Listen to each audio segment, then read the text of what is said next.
Yes, what's up? Welcome back to another episode of the 10-Minute Mindset, where we learn about the habits, lifestyles, and mindsets of incredible people doing incredible things. Today, we have a good friend of mine, a fellow teampreneur from Budapest, Richard. He's a digital nomad, travels, learns, and earns. Tune in and let's see what he has to say. Hello, Richard. So, thank you very much for being a guest on my 10-minute mindset. I really appreciate your time today to take out your busy schedule. So yeah, guys, Richard is a purebred digital nomad. He travels the world and creates income wherever he is, whether he's on a cruise ship in Panama or a beach in Bali. He is one of the founders of the Freedom Experience events, also runs his own social media agency, and alongside that, he's also looking into the whole crypto world as well. So Richard, could you please give us a brief outline of what you do and really how you got to where you are now? Yeah. Hi, Lead, and yeah, it's good to be part of the show. Yeah, actually, about myself, I like to call myself as like a full stack marketer because I do all kinds of like social media contenting and also doing the strategy and connecting the website to the different social media channels. So that's my main income. I do like Facebook, Instagram, and sometimes even Google AdWords for companies. I work for like 4 major company right now in like that online marketing niche. And yeah, as you said, I'm doing the Freedom X events, which we already have 2 events at Budapest, and our next stop is Spain, where we will do a 6-day festival. This Freedom X event is about the location independent lifestyle and entrepreneurship.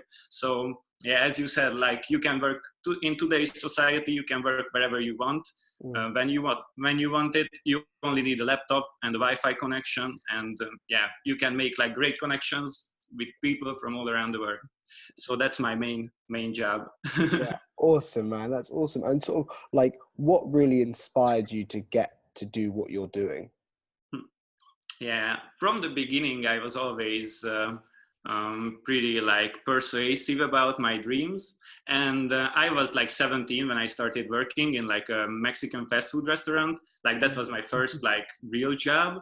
And through the years, when I was working also half a year for an accountant agency, then half a year for a marketing agency, I did not really like the process that I always needed to be in an office and work from there on a laptop, on a computer, and like you needed to be in from 9 to 5, but you didn't even needed to work that much. So you only worked until 2, and from 2 to 5, you still needed to stay in and like pretend that you are working. So I was always pro for like staying as much as you need and then just go and do your other things.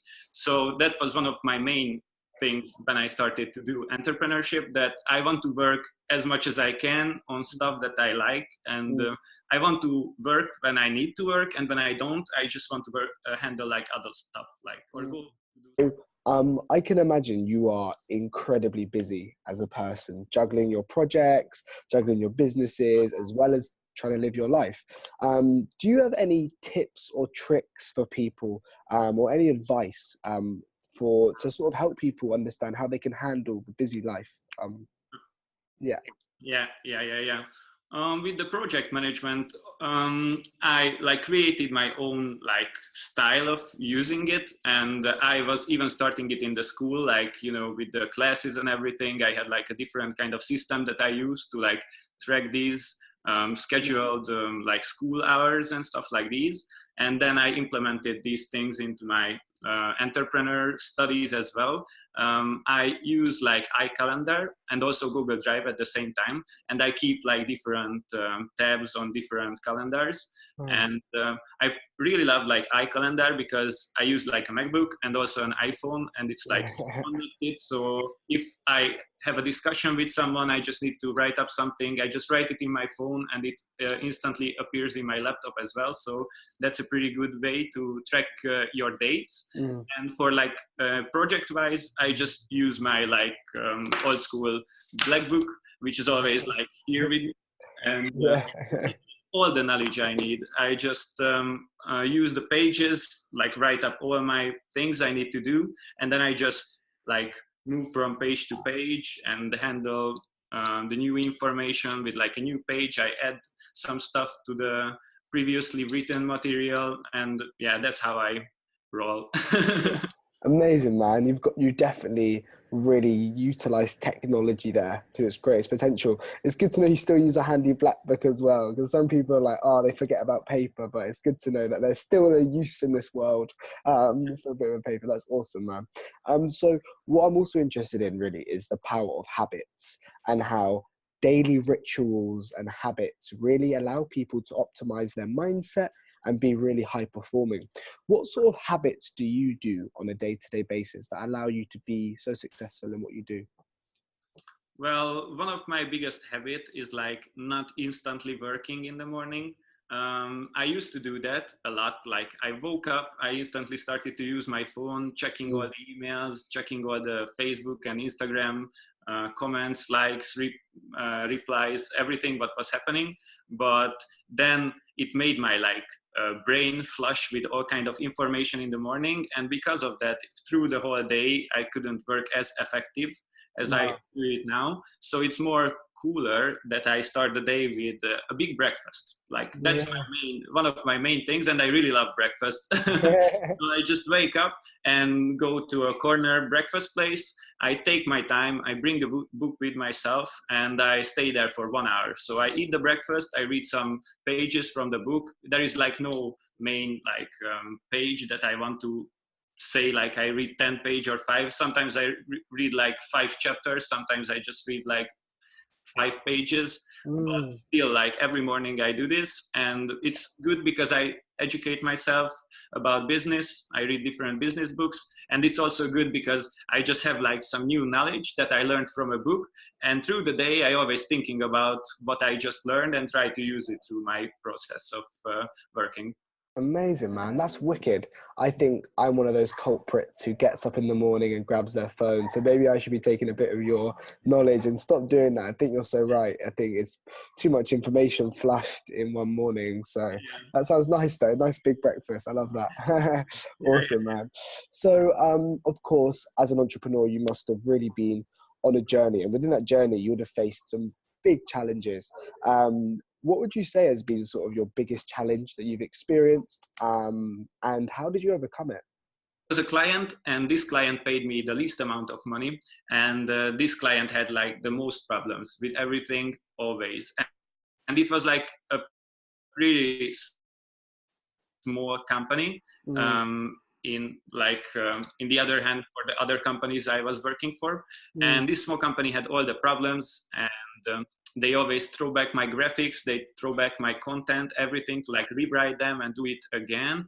And it's pretty hard to like quit on a company when you have like a fixed income. You know that you will have less, but I have this new thinking system since the last half year, which I use, that if you hear about something and you feel that you want to do it like instantly, someone says you an idea, like when you invited me to the show, I instantly heard in my head like, yes, sure, we will do it. yeah, yeah. So then I said yes. But the other big thing, what lots of people does, is when they have a question and there is like the option that you just heard the maybe in your hand.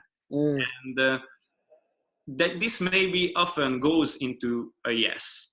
And this is a pretty hard process. Or me, it was like half a year to like get here, but it's really effective. So mm. after a time, you start to say no to anything else. What you feel is a yes, then you say yes. What you feel is a maybe, that's a no. And of course, a no is a no still. Wicked. So I really like that because I think that's the power of intuition. So Uh, that internal feeling that can like drive your decision making. I think that's, yeah, a really really core bit of information there. No, that's great. No, thank you, Richard. Awesome. So just to wrap this up, actually, I've got one more question. yeah. I think as an entrepreneur, you're always getting advice and help from people, but I can imagine there's always that one bit of advice that someone gave you that probably has stuck with you for a long time on your journey. Could you share with us what the best advice that you've ever been given? Well, the best Advice, yeah. I got quite a lot of advices through my journey, but actually there was an advice from my mom. She told me that I always thinking about these like big concepts and perspectives and everything, and I always want to reach something which is like I cannot even see the path, but I want to reach something which is like far away, and I should just always focus on stuff that I already see. Was made that I started entrepreneurship alone, and then I was keep on going, and since the past 3 months I just hired my first assistant.